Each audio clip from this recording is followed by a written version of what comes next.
so much for tuning in. My name is Jamila Corbett. I'm a brand strategist, community builder, and the founder of the Global Community. I am a brand where we help you build a purposeful and profitable personal brand through learning and collaboration. Today, I am here with Jill Trotta, the director of the automotive group Repair Pal. Thank you so much for joining us, Jill. Thanks for having me on. I'm excited to be here. I just want to rewind a little bit, because being a thought leader as a woman in the automotive industry is very impressive, considering it's not a profession that we're flocking towards. And so that in itself caught my attention. How did you get started? I got started 25 years ago as a technician in the automotive industry and kind of worked my way up and finally worked my way into my role at Repair Pal. And at Repair Pal, it's so exciting to be a part of the thought leadership in the industry. And it's really great. Only 5% of the automotive industry is women. Wow. And exactly what does Repair Pal do, and how did you get involved with it? What we do is we have two things. So we have a fair price estimator for auto repair. So you go on, put your make and model of your vehicle, and then you put in what repair you want and your zip code. It will return a price about what should be a fair price in the for that repair. Then what my group does is we find the most qualified shops in the country to work on your car. So we check them out for their training, we check them out for their tools, their equipment, and most importantly, we check them out on their customer service. Make sure that when you go there, you're going to get treated really, really well. Oh, wow. So to my understanding, you guys are like the middleman. You guys are making sure the consumer isn't getting raked over, Exactly. And we're also creating a level playing field for the shops as well. Our estimator that we have returns what a fair price should be for a quality repair.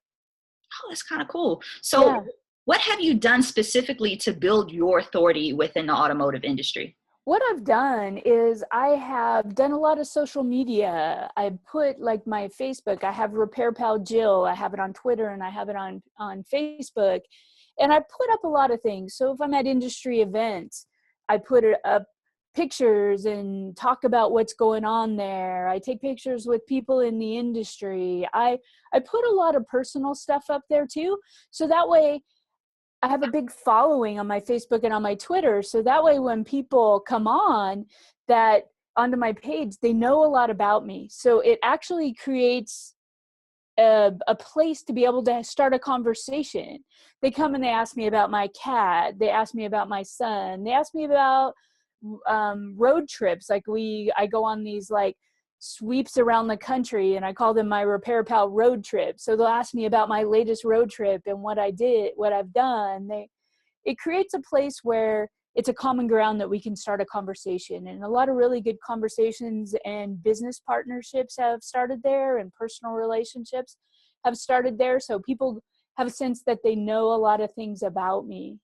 Yeah, and I think that's important when it comes to social media. A lot of people are missing that component right there. They're taking the social out of social media. And in this day and age, in order to differentiate, it's important that we add that personal element when it comes to building our brand and, the personal authority. And so you, of all people, I know you understand the challenges that come with building your personal brand in an industry where you are the minority. What would you say to the individual looking to break stereotypes and barriers within their respective industry? I think it's important. I think it's important to be real about who you are and to own who you are. Like, I'm a woman in the automotive industry. I'm also a gay woman in the automotive industry. And there is nothing about my social media that hides that fact. And I think that, it's made inroads in the automotive industry, but it's also made inroads about people and stereotypes and breaking down those stereotypes and the things that are important to me are out on my social media. So like people would know that, my family is really important to me. My son is really important. I have a cat. I have a wonderful relationship. I travel around the country. I hang out with the coolest people in the automotive industry, and I love what I do. That's what my brand and my social media presence does for me.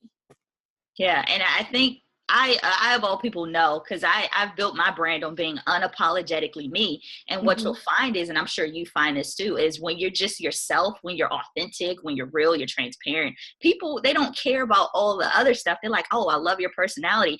And for Yeah. you, you know, when you're that person, you're breaking those stereotypes. If those people had that stereotype in their head, do you find that to be true for you as well?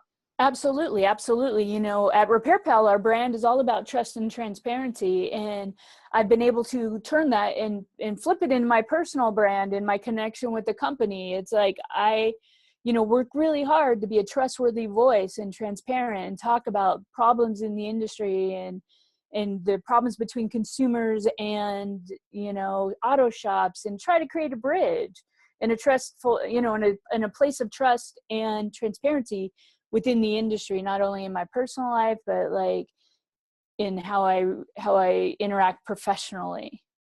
Now, was there any specific challenges or one big challenge that you could think of that you had to overcome to get to where you are right now?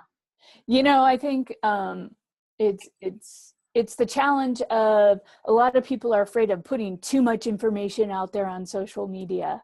You know, I make sure that the things that I put out there are things that represent who I am. I don't put acutely personal things about my personal life, or like I don't put things, you know, the drama in my life on social media.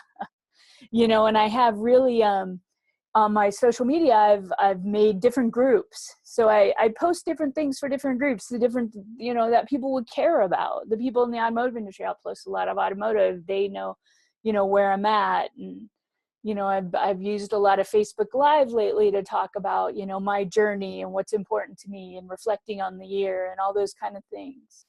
But I Awesome. think people get really weird about, you know, oh, you post too many personal things. Well, you know, I post things about myself that I feel like are important.